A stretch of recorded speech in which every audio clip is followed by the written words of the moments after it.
사랑하는 성도 여러분, 우리는 요한복음을 시작하면서 마치 창세기 1장의 그 장엄한 하나님의 창조의 역사를 우리가 금방 떠올리는 것을 보았습니다.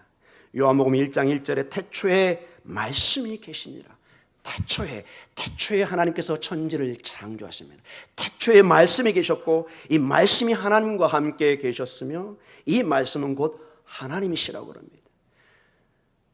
그리고 이 하나님을 통해서 그 어떤 것도 창조 안 된 게 없어요. 모든 것이 이 말씀이신 하나님을 통해서 창조의 사역이 있었어요.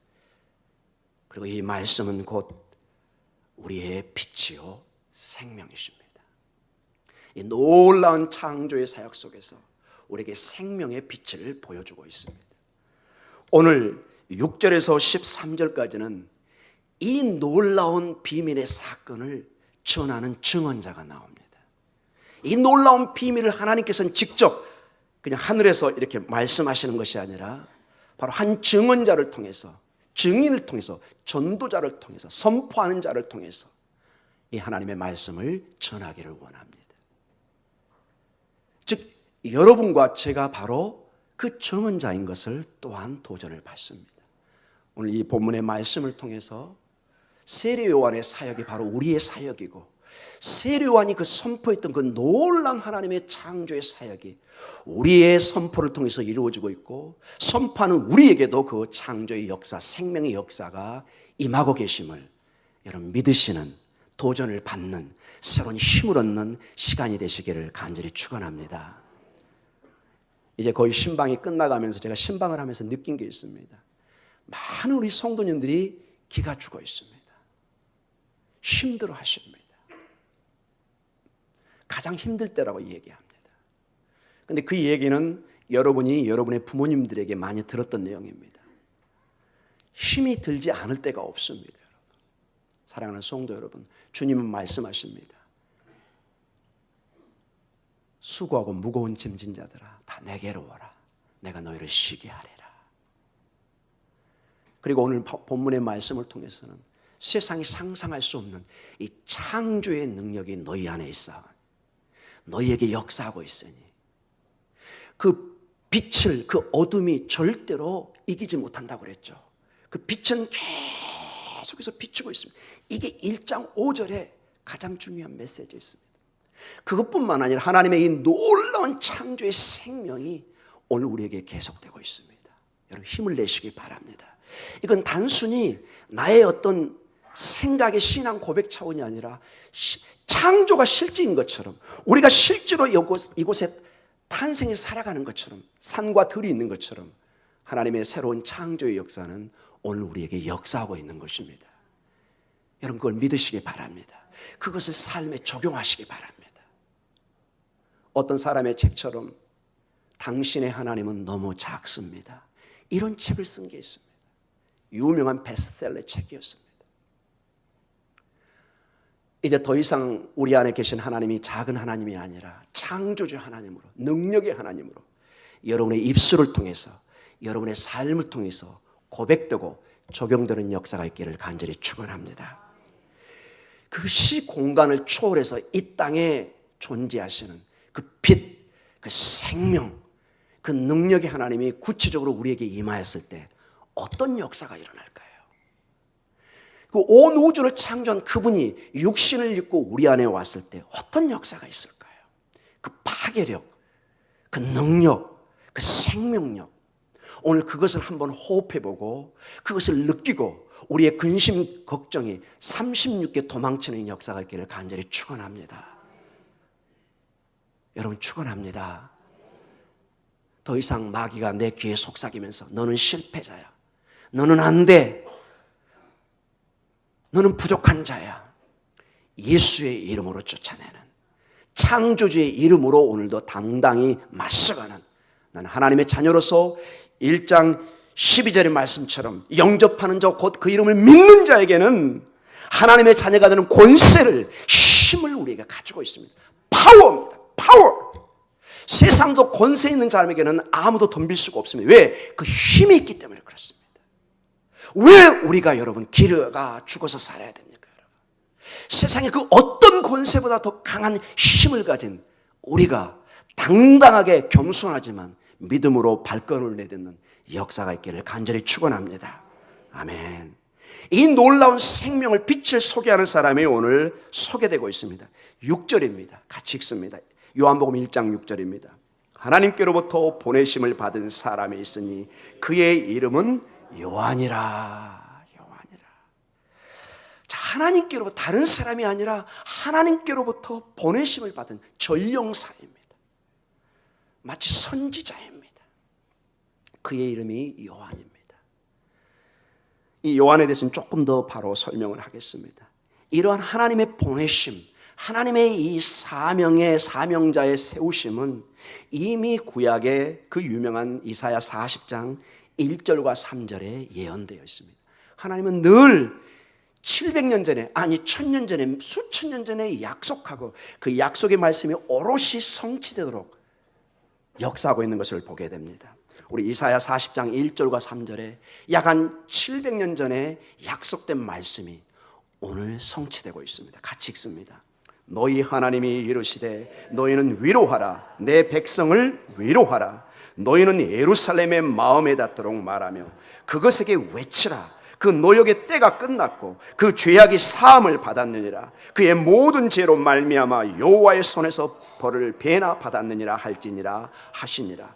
외치는 자의 소리여 이르되 너희는 광야에서 여호와의 길을 예비하라. 사막에서 우리 하나님의 대로를 평탄하게 하라. 아멘. 정말로 어둠 속에 있는 포로 가운데 있는 절망 가운데 있는 이스라엘 백성들에게 하나님이 놀라운 역사를 이루시기를 원합니다. 새로운 구원, 새 창조, 새 출애굽의 역사를 이루시기를 원합니다. 이 소식을 가져올 사람을 이제 준비해야 됩니다. 어떤 한 사람을 통해서 하나님이 이 놀라운 역사를 이루시기를 원합니다. 그런데 그 사람을 소개하는 사람을 오늘 예언하고 있습니다. 3절에 외치는 자의 소리여 이르되 너희는 광야에서 여호와의 길을 예비하라. 사막에서 우리 하나님의 대로를 평탄하게 하라. 이스라엘의 광야 사막은 여러분이 상상하는 그 이상입니다. 어떤 사막은 산이 오늘 여기 있다가 바람에 의해서 산이 이쪽에도 생기고 길이 있다가 사라지기도 하고 정말로 험악한 곳이 사막 광야입니다. 그곳에 영적인 의미겠죠. 왕이 올 수 있도록, 전령사가 올 수 있도록 길을 만드는 것입니다. 마치 우리가 옛날 시골에 또 학교에서나 동네에서 손님이 올 때 주로 뭘 하죠? 길을 썰죠, 여러분. 여러분 안 쓰셨나 보네요. 저 많이 고생했습니다. 뭐 어디서 장학사 온다고 뭐 유리창 닦고 죄송합니다. 여기 장학사 되신 분들 혹시 계시면 오해 없도록 부탁드립니다. 그 어린 학생들이 그냥 창문을 닦고 그냥 또 동네 쓸고 그냥 이 말씀을 준비하면서 그 생각이 언뜻 났습니다. 우리도 그런 경험이 있습니다. 여러분 하물며 큰 전령사 왕이 오는데 어떻게 될까요? 길을 준비해야 되죠. 이 길을 그리스도 메시아란 말이 예수님 당시에는 왕이란 뜻입니다. 다윗의 후손 왕입니다. 그 왕이 오는 길을 이제는 단순한 전령사가 아니라 큰 이 왕의 길을 준비하는 길로 바로 이 요한, 세례 요한을 의미합니다. 오늘 이 본문을 통해서 보면은 이 요한의 길은 굉장히 단순하게 그냥 나옵니다. 그냥 그 이름은 요한이라. 너무너무 심플하게 간단하게 설명되어 있습니다. 그래서 많은 학자들이 이건 너무 간단하다. 이 본문에 대해서 두 가지 해석을 주로 합니다. 첫 번째, 이 요한복음을 읽는 독자들이 이 요한이 누구인지를 너무 잘 알고 있는 거예요. 이게 사도 요한이 아니라 어떤 요한인지 알고 있을까요? 세례 요한인 것을 알고 있었습니다. 그래서 이 요한복음에서는 요한이라는 한 인물에 큰 초점을 두는 것이 아니라 그의 사명, 그의 위치, 그의 사역에 초점을 맞추고 있습니다. 즉 우리 교회가 힘써야 될 것은 어떤 특정한 인물이 드러나는 것이 아니라 우리의 사명이 강조돼야 됩니다. 오직 교회는 하나님만이 드러나야 됩니다. 예수님만 높아져야 됩니다. 우리 모두는 옆으로 빠져야 됩니다. 옆으로 빠져야 됩니다. 사랑하는 성도 여러분, 이번에 남북 정상회담할 때 여러분 혹시 보셨나요? 수행원들이 쫙 따라가다 정작 두 사람이 만나고 중요한 자리에 딱 섰을 때는 수행원이 같이 있으면 됩니까? 안 됩니까? 안 됩니다. 딱 벗어나야 됩니다. 오직 주인공만 그 자리에 있어서 카메라의 프레시를 받아야 됩니다. 교회는 오직 주님만이 오롯이 서 있어야 됩니다. 우리는 오직 그 주님의 영광을 위해서 기도하고 헌신하고 사명을 감당하는 것입니다. 그리고 여러분, 여기 보면은 하나님께 보내심을 받은 즉 증인 전령사입니다. 왜 필요할까요, 여러분? 혹시 그 질문은 해보신 적이 있습니까? 왜 세례 요한 같은 전령사가 필요할까요? 하나님이 다 알아서 하시면 될 일을. 그런데 놀랍게도 하나님은 그런 식으로 사역하지 않습니다.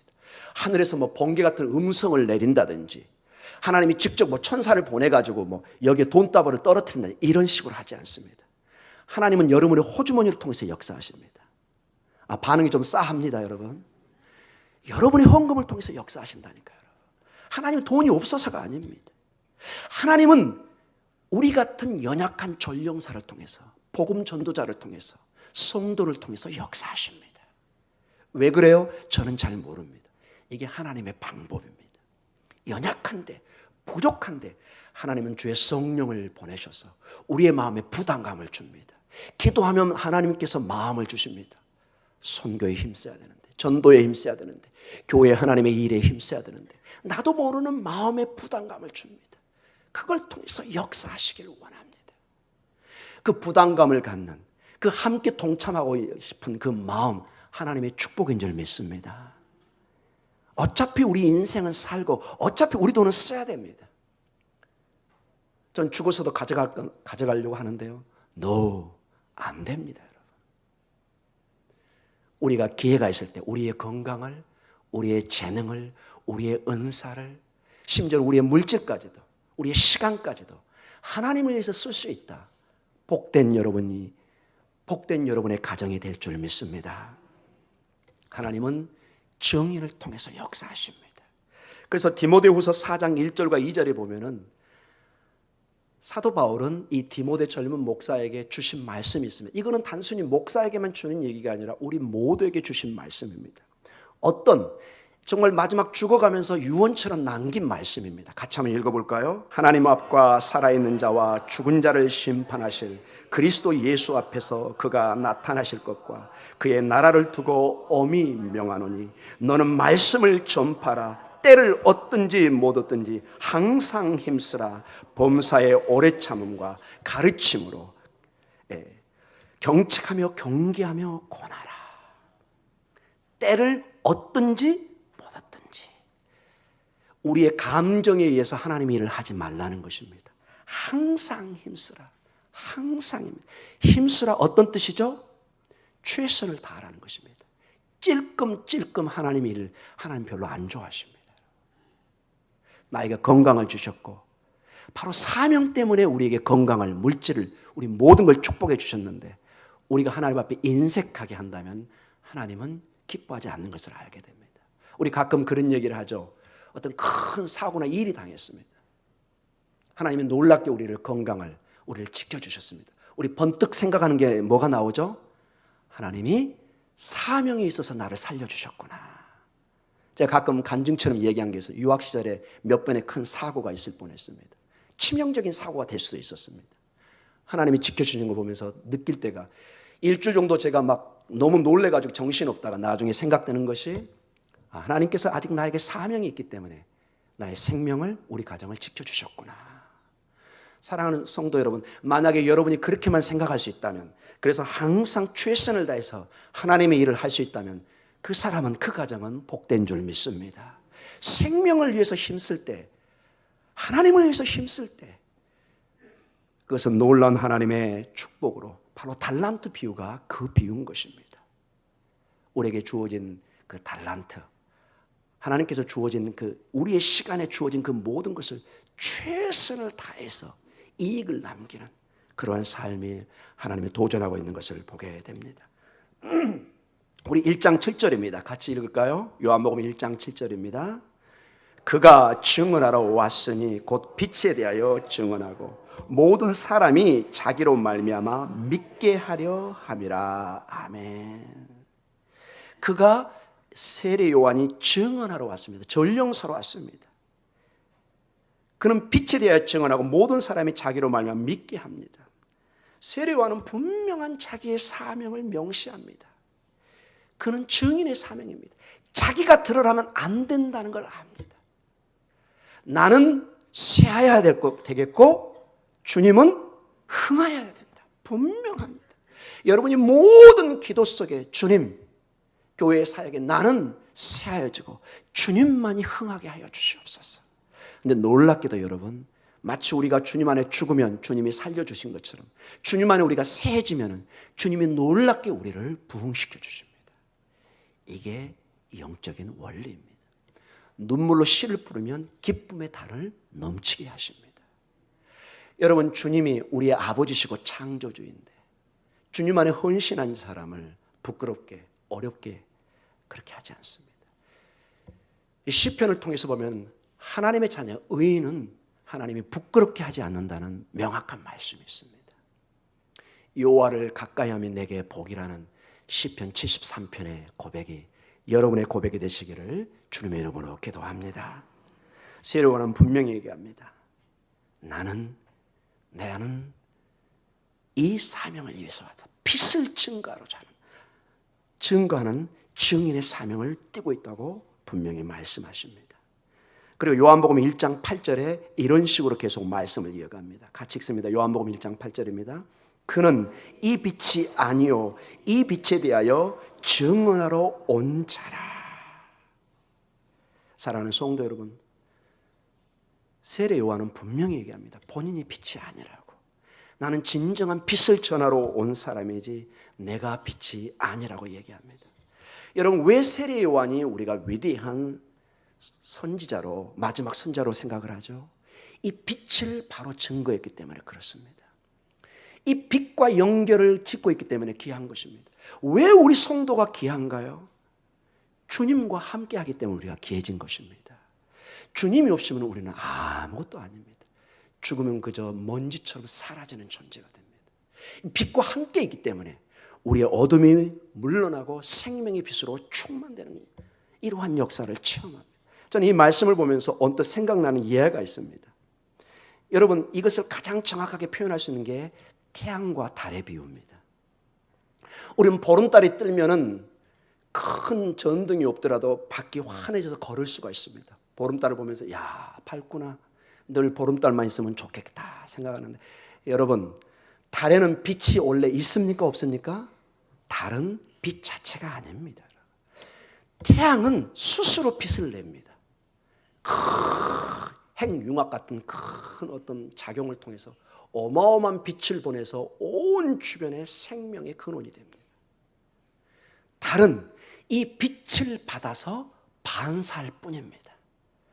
우리가 언뜻 달에서 빛이 나오는 것처럼 보이지만 사실 달은 이 빛을 받아서 뭐 할 뿐이라고요? 반사할 뿐입니다. 사랑하는 성도 여러분, 우리가 바로 그렇습니다.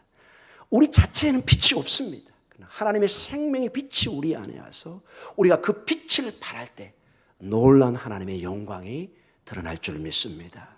우리는 항상 나의 정체성을 알아야 됩니다. 우리가 이 빛의 하나님과 바른 관계 속에서 소망이 있는 것, 그분을 떠나서는 아무런 의미가 없다는 것, 그저 컴컴한 돌덩어리와 같은 달일 뿐입니다. 오늘 요한복음 1장 9절로 계속해서 말씀을 보도록 하겠습니다. 같이 읽습니다. 참 빛, 곧 세상에 와서 각 사람에게 비추는 빛이 있었나니. 아멘. 자, 그 빛을 우리가 반사하는데 이 빛이 그저 보이는 태양, 이런 전등, 이런 우리 빛을 많이 봅니다. 그래서 우리는 빛이 다른 게 생각이 안 납니다. 그러나 우리는 성경에서 말하는 빛을 봅니다. 창세기에 나오는 그 세상에 온 생명을 주는 그 빛이 있고, 다메섹 도상에서 사울이 만났던 그 놀라운 큰 빛이 있고, 오늘 여기 9절에 보면 빛을 뭘로 묘사하고 있나요? 9절 앞절에 뭐라고 되어 있나요? 참 빛입니다. 이걸 영어 표현으로 par excellent란 말을 씁니다. 비교할 수 없는, 우리가 알 수 없는 참 빛이 있다는 것입니다. 그 참 빛이 세례 요한이 증거를 냈고 세상에 와서 각 사람에게, 헬라 원어를 좀 더 살린다면 모든 사람에게 비추는 빛이 되었습니다. 태양이 온 세상에 비춰서 만물의 생명을 자라게 하는 것처럼 이 참빛이 모든 사람에게 비춰서 어둠을 물리치고 생명이 임하게 하는 것입니다. 얼마나 놀라운 일입니까? 비교할 수 없는 빛, 태양빛이 세상에 어떤 빛과 비교할 수 없듯이 이 참빛 예수 그리스도의 생명의 빛은 비교 자체가 불가능하다는 것입니다. 요한복음 1장 10절입니다. 이제 이 빛이 왔는데 세상에 어떤 세상의 반응이 있는가가 나옵니다. 같이 읽어볼까요? 그가 세상에 계셨으며 세상은 그로 말미암아 지은 바 되었으되 세상에 그를 알지 못하였고. 빛이 와서 세상에 머물고 있는데 알지 못합니다. 이것은 여러분 이렇게 이해하시면 됩니다. 여기서 알지 못한다는 것이 빛을 못 본다는 뜻이 아닙니다. 여러분, 우리가 태양빛인데 태양빛 나는 모릅니다. 알지 못합니다. 이렇게 말할 수 없죠. 빛이 비추고 있는데. 여기서 알지 못한다는 말은 조금 더 신학적 의미가 있습니다. 빛이신 예수님과 겸손하게 순종하고 신뢰하는 관계에 맺는 것을 실패했다는 것입니다. 그분을 안다, 그분을 깊이 아는, 그분이 생명의 빛이고 그분과 교제해야 된다는 것, 그분과 함께 있을 때 생명이 있다는 것을 그들이 실패한 것입니다. 그리고 11절로 연결됩니다. 요한복음 1장 11절입니다. 자기 땅에 오매 자기 백성이 영접하지 아니하였으나. 자, 세상이 알지도 못합니다. 그리고 자기 백성은 여기서 누구를 의미할까요? 바로 유대인들, 이스라엘 백성입니다. 하나님이 택한 선민들, 그 하나님의 참빛을 수천 년 동안 기다려온 그 메시아를 기다리는 그들이, 정작 메시아가 생명의 왕이 왔는데 영접하지를 않습니다. 그것을 거부하기 시작합니다. 그리고 이제 12절로 연결이 됩니다, 여러분. 자, 10절, 11절에 그 참빛이 왔는데 알지도 못하고 영접하지도 않는. 여러분, 제가 저번 주에 죽음이라는 것을 이렇게 정의했습니다. 여러분, 죽음이라는 게 우리의 영과 육이 분리되는 걸 의미합니다. 여기에 한 시신이 누워 있습니다. 이 사람 우리가 살았다고 할 수가 없습니다.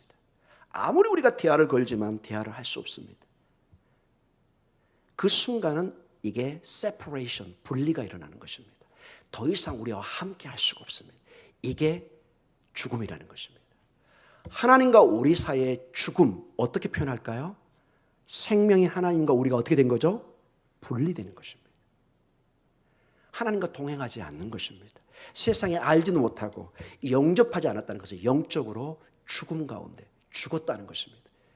에베소 2장 1절에 우리가 허물과 죄로 이미 죽었다고 얘기합니다. 2장 3절에 우리는 그래서 진노의 자식이라고 얘기합니다. 그래서 여러분 11절까지는 빛의 그 놀라운 창조자 하나님, 생명의 빛, 놀라운 하나님의 역사가 있지만 절망입니다. 왜? 아무도 그 가치를 알지도 못하고 영접하지도 않습니다. 11절까지는 모든 게 어두움입니다. 끝입니다, 이제. 그런데 11절로 이 본문이 끝나나요?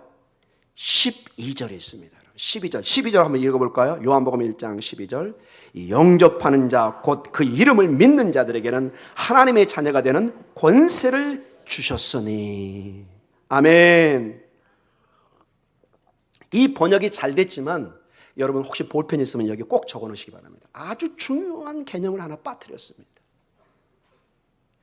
이 12절은 지금까지 11절의 내용을 180도 바꾸는 단어가 있습니다. 따라해 볼까요? 그러나라가 강조가 안 되어 있습니다. 물론 보이긴 보이지만 이게 너무 강조가 안 돼요. 이건 너무 밋밋해요. 헬라 언어는 완전히 앞선 세상의 어둠 속에, 절망 속에, 희망이 보이지 않는 그들에게, 죽음 가운데 있는 그들에게, 그러나 하나님의 역사, 새로운 창조의 역사가 있을 거예요. 180도 바꾸는 하나님의 은혜의 역사가 있는 것을 12절에 강조하고 있습니다. 자, 우리 그러나를 붙여서 다시 한번 읽겠습니다. 시작. 그러나 영접하는 자, 곧 그 이름을 믿는 자들에게는 하나님의 자녀가 되는 권세를 주셨으니. 아멘. 10절에 알지 못합니다, 세상이. 11절에 영접하지 않습니다. 세상이 거절을 해서 죽음 속에, 멸망 속에, 어둠 속에 영원히 있는 그들에게 오늘 12절에는 새로운 창조물의 존재를 얘기합니다. 12절은 여러분 정말로 놀라운 게 하나님의 창조의 사역이 중단된 것이 아니라, 절망 가운데 그냥 내버려 두는 것이 아니라, 하나님의 창조의 사역이, 생명의 사역이 계속되고 있다는 것을 말씀해 주고 있습니다. 이 12절은 그러나로 하나님의 창조의 사역이 아직 중단되지 않았습니다. 우리를 어둠과 절망 속에 내버려 두지 않는 것입니다. 그러나 영접하는 자, 곧 그 이름을 믿는 자들에게는 하나님의 자녀가 되는 권세를 주십니다. 하나님의 자녀, 새로운 하나님의 자녀, 예수 그리스도의 이름을 통해, 그 믿음을 통해 새롭게 하나님이 창조할 놀라운 새 창조물의 존재를 말씀해 주고 있습니다.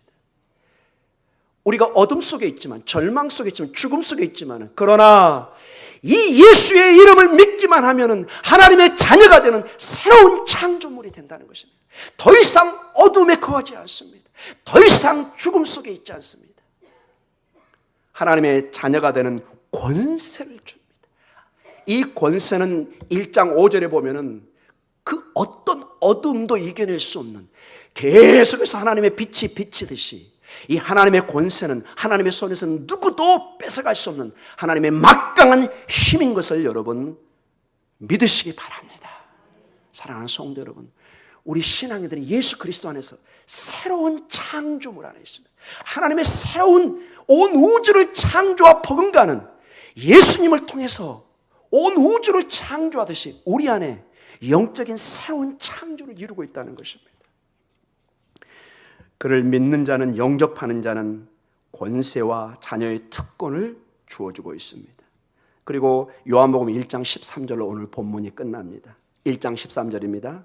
이는 혈통으로나 육종으로나 사람의 뜻으로 나지 아니하고 오직 하나님께로부터 난 자들이니라. 아멘. 이 탄생은 마치 우리 삶에도 아이들이 태어나면 우리에게는 새로운 창조잖아요. 우리가 천연할 수 없는 생명이 태어나는 거잖아요. 감격합니다. 비록 산모가 고통스럽지만은 감격 그 자체는, 왜? 생명의 탄생이기 때문에. 그런데 여러분 1장 13절에 보면 이건 혈과 율통이 인간의 육정이나 혈통으로 난 것이 아닙니다. 자연의 순리로 난 것이 아니라 전적으로 누구로부터 난 자죠? 하나님께로. 모든 상식과 우리의 이성을 뛰어넘는 하나님의 방법으로 난, 즉 이것은 하나님의 새 창조물이라는 것입니다. 하나님의 자녀는, 교회는 하나님의 새 창조물입니다. 하나님의 놀라운 능력의 신비의 창조의 역사로 이루어진 것이 우리 자녀들이고, 자녀가 모인 곳을 뭐라고 부르나요? 교회라고 그러잖아요. 여러분 아멘이죠? 교회는 이 자녀들이 모인 곳이 교회라는 것입니다. 공동체이시죠. 인간의 권세를 뛰어넘어서 새 창조물, 하나님의 자녀가 나아진 것을 보게 됩니다. 이제 결론적으로 말씀을 마치기를 원합니다. 사랑하는 성도 여러분, 이 하나님의 자녀의 문제, 교회의 문제를 오늘 다시 한번 도전을 가지고 다시 한번 우리가 도전을 받기를 원합니다. 온 피조세계가 하나님을 거절하고 영접하지 않고, 이것은 우리에게 위기요, 절망이요, 죽음입니다. 아무런 희망이 보이지 않습니다. 그러나 12절을 통해서 하나님께서는 그분의 그 놀란 은혜를 통해서 하나님의 창조가 중단되지 않고 계속되고 있음을 말씀해 주고 있습니다. 여러분의 가정에, 여러분 개인의 삶 속에 하나님의 새로운 창조 역사가 계속되는 것을 믿으시기 바랍니다. 성령의 역사를 통해서 지금은 내가 절망스럽고 이해될 수 없는 많은 일이 펼쳐집니다. 우리의 직장에, 우리의 자녀에, 우리의 관계에 이해할 수 없는 일이 많이 있습니다. 하나님께 기도하지만 답이 잘 안 들릴 때가 있습니다. 하나님이 이 창조의 역사를 주시는 하나님이, 나를 가장 잘 아시는 분이 기도에 반드시 응답할 줄 믿습니다. 반드시 우리를 바른 질서를 주시고 하나님의 생명으로 역사할 줄 믿습니다. 이 모든 역사에 오직 그 이름을 믿는 다른 그 어떤 게 필요한 것이 아니라 오직 믿음입니다. 요한복음은 90번 이상의 믿음이 강조됩니다. 아주 믿음이란 단어가 강조되는 그런 본문 중에 하나가 요한복음입니다. 근데 그 믿음은 오직 예수 그리스도 안에 역사할 때 생명의 역사가 있어요. 창조의 역사가 일어납니다. 사랑하는 성도 여러분, 이것을 저는 개인과 우리 공동체에 한번 적용해 보고 싶습니다. 자, 이 창조의 사역, 우리 자녀들, 여러분, 우리는 다 과거를 가지고 있습니다. 다 다양한 경험이 있습니다. 저 안산 지역에 가면 다 다양한 또 인종도 다르고 다양한 사람이 있는 그 교회도 제가 많이 보고 있습니다. 우리 교회도 지역도 다르고 때로는 그 말하는 어투도 다르고 성격도 다르고 여기는 남녀가 있고 어르신이 있고 아이들이 있고 심지어 우리 교회는 중국에서도 오신 분이 계십니다. 아주 우리 교회는 다양한 분이 많이 있습니다. 이 모든 과거, 그 과거 모든 걸 뛰어넘는 그 능력이 뭐냐? 바로 새 창조의 사역이라는 것입니다. 하나님의 새 창조로 우리 모든 그 모든 걸 뛰어넘어서 한 단어로 정리됩니다. 따라해보겠습니다. 하나님의 자녀. 하나님의 자녀입니다. 하나님의 자녀, 그 외의 모든 과거는 이제 의미가 없습니다. 물론 추억거리는 될 수 있습니다. 그러나 이제 여러분은 새로운 신분으로 새 창조물이 된 것입니다. 옛것은 지났으니 보라 새 것이 되었도다. 하나님의 자녀된 거. 여러분 이사 갈 때 여러분 놀라운 특징이 하나 있죠. 어려울 때는 모든 게 필요해서 구질구질한 거 다 가지고 있습니다. 형편이 나아져서 좋은 집으로 큰들이 이사 갈 때 특징이 뭐죠? 아낌없이 놓고 갑니다. 놓고 가십시오 여러분. 다른 어려운 사람들에게 주시고 여러분 뭘 취하면 되죠? 예, 새 것을 좀 취하시면 됩니다. 그때는 아깝지 않습니다. 과거에 얽매여서 목사님이 이래요 저래요 그래서 저는 지금 힘을 못 내요. No! 지금 나는 하나님의 자녀입니다. 모든 걸 뛰어넘는 모든 과거는 이 하나님의 자녀의 그 창조의 능력을 이겨낼 수 없을 줄 믿습니다. 새로운 출발입니다. 두 번째로 우리 교회 공동체입니다. 우리 교회 공동체도 방금도 말씀드린 다양성이 있습니다. 지역도 다르고 여러 가지 교육 환경 여러 가지 너무너무 다양합니다. 사랑하는 성도 여러분, 창조의 6일 동안에 모든 창조의 절정으로 사람을 만드셨습니다. 이제 하나님의 자녀를 통해서 새 창조의 절정을 만듭니다.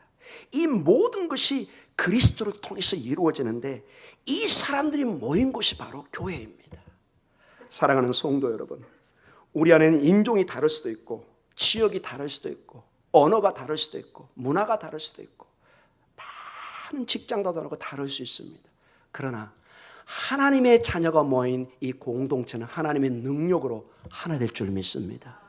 우리가 모든 과거를 다 접어들고 하나님의 자녀가 된 것처럼 이 교회는 오직 하나님의 백성들만 모인 곳입니다. 모든 다양성은 이제 틀림이 아니라 다름으로 다가오는 것입니다. 존중할 수 있습니다. 우리는 예수 그리스도의 사랑으로 하나 될 수 있습니다. 이 복음의 능력, 창조의 능력은 그 어떤 것도 이겨낼 수 있습니다. 사랑하는 성도 여러분, 이제 여러분 개인적으로 하나님 자녀의 권세의 특권을 선포하시고 누리시기 바랍니다. 이 능력을 여러분 공동체 안에서 사랑으로 섬김으로 펼치기 바랍니다. 여러분 에베소서 2장 10절쯤에 가면은 이런 말씀이 있습니다. 놀라운 말씀이 있습니다. 너희는 하나님의 만드신 바라. 새벽 예배에 나오신 분은 이 히브리어를 아실 겁니다. 무슨 뜻이죠? 따라해볼까요? 포이에마. 포이에마입니다. 너희는 하나님의 만드신 바라. 포이에마. 이 만드신 바라, 이 포이에마의 뜻이 뭐냐? 하나님의 예술 작품이라는 것입니다. 그저 그냥 대충 만든 게 아니라 놀랍게 세상에 전시될 만한 모든 사람이 보고 놀랄 만한 큰 예술 작품이라는 것입니다. 사랑하는 성도 여러분, 여러분을 가볍게 생각하지 마십시오. 여러분은 하나님이 그 누구하고 바꿀 수 없는 놀라운 예술 작품입니다. 주님이 그렇게 만드시면 무조건 아멘 하는 것입니다. 어떤 분은 가끔 얘기합니다. 저는 하나님이 실수하신 겁니다. No, 그렇지 않습니다, 여러분. 하나님에게는 실수가 없습니다. 그저 개성이 있을 뿐입니다. 아멘. 아멘. 사랑하는 성도 여러분, 하나님의 예술 작품으로서 오늘 하나님의 권세, 자녀의 권세를 선포하시고 믿음으로 담대히 나아가는 여러분의 삶, 여러분의 가정이 되시기를 주님의 이름으로 축원합니다. 우리 다 같이 기도합니다.